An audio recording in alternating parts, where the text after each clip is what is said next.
আসসালামু আলাইকুম রহমতুল্লাহি ওয়া বারাকাতুহু। আপনারা ভালো আছেন? আন্তরিকবাসী দেশবাসী আলহামদুলিল্লাহ। আউযু বিল্লাহি মিনাশ শাইতানির রাজিম। বিসমিল্লাহির রহমানির রহিম।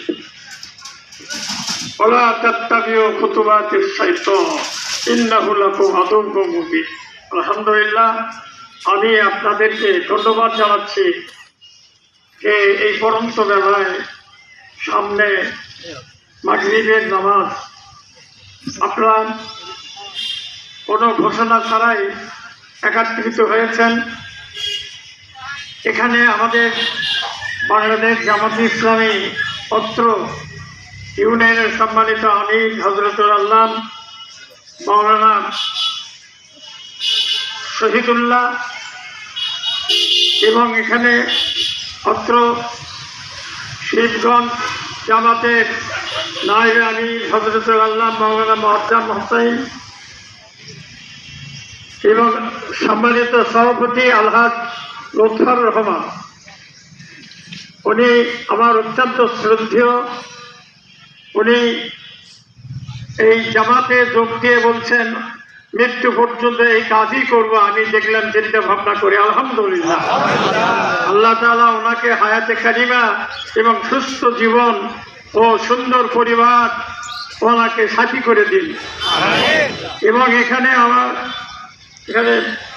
বিশেষ করে আমাদের জামাত সেক্রেটারি সাবেক ও পরিকল্পনা সেক্রেটারি হযরত মাওলানা রেজাউল করিম প্রভাষক ও অন্যান্য ওলামায়ে কেরাম এখানে আছেন, অনেকেই আছেন জামাত নেতৃবর্গ এবং আমার সাথী ভাইয়েরা ও আঞ্চলিকবাসী। আমি বেশি কথা বলতে পারবো না, যেহেতু আমার আরও একটা অনুষ্ঠানে যেতে হবে, সেই জন্য আমি আগে উঠলাম। আমার পরে মুআজ্জম ভাই কথা বলবেন এবং এখানে দোয়া পরিচালনা হওয়ার পরে আপনারা মাগরিবের নামাজ পড়বেন।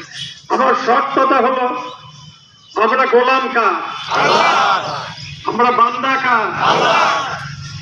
আমরা যদি শুধু নামাজকে আমরা ইসলাম মনে করি, আমরা রোজাকে ইসলাম মনে করি, ইসলামের একটা অংশ এবং বড় অংশ খুঁটি।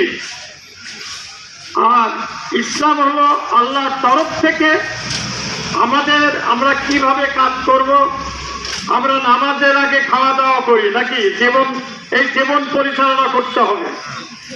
এর জন্য আমাদের সমাজনীতি, রাজনীতি কিন্তু সবই চলছে না? কিন্তু চুরি, ছিনতাই, মিথ্যা এবং বেইনসাফি এগুলো সমানে চলছে না?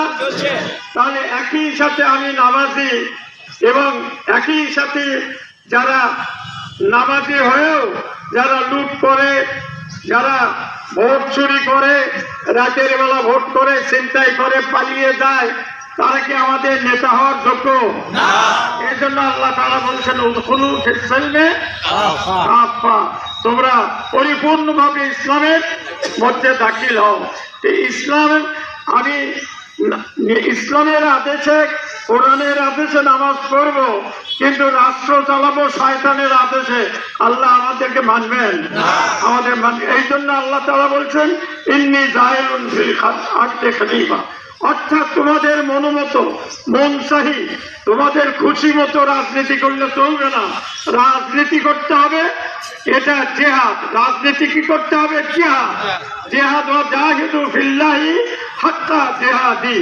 এই জন্য আমাদের দাওয়াতি কাজ করতে হবে। আপনারা জানেন এটা 11 তারিখ থেকে 30 তারিখ পর্যন্ত বিলম্বিত। আমরা গোটা বছরে গোটা জীবনে দাওয়াতি কাজ করব, কিন্তু একসঙ্গে গোটা বাংলাদেশে আমাদের ঘরে ঘরে দাওয়াত চলছে আলহামদুলিল্লাহ। তাই অংশ হিসেবে আজকে আমতলিতে কি কম, এমন এক সময় আমতলিতে দাওয়াতের কাজ হচ্ছে যখন গাছে আম ধরে আছে নাকি? আলহামদুলিল্লাহ, আমরাও তো ঈমানকে ধরছি। আমরা কি ধরবো? কোরআন ধরবো, কিন্তু সবাই নিলে কিন্তু আমরা কি করেছি? লা ইলাহা ইল্লাল্লাহু মুহাম্মাদুর রাসূল। আমরা ইলাহ, আইনদাতা, জীবনদাতা, জীবন বিধানদাতা, তিনি সার্বভৌমত্বের মালিক কে? সেই সার্বভৌমত্বের মালিকের দিকে আমরা দাওয়াত দেব, যার কাছ থেকে এসেছি আবার ফিরে যাব মুহাম্মদ সাল্লাল্লাহু আলাইহি সাল্লামের বিধান অনুযায়ী। এই আপনাদেরকে আমি এখানে এই ধন্যবাদ জানিয়ে দোয়া ট্রেনে যেহেতু সময় কম আমি এখানে শেষ করছি। আসসালামু আলাইকুম। ধন্যবাদ আল্লাহ হাফেজ মাওলানা শাহাদাতুজ্জামানকে। এই পর্যায়ে আমি কথা বলার জন্য অনুরোধ করব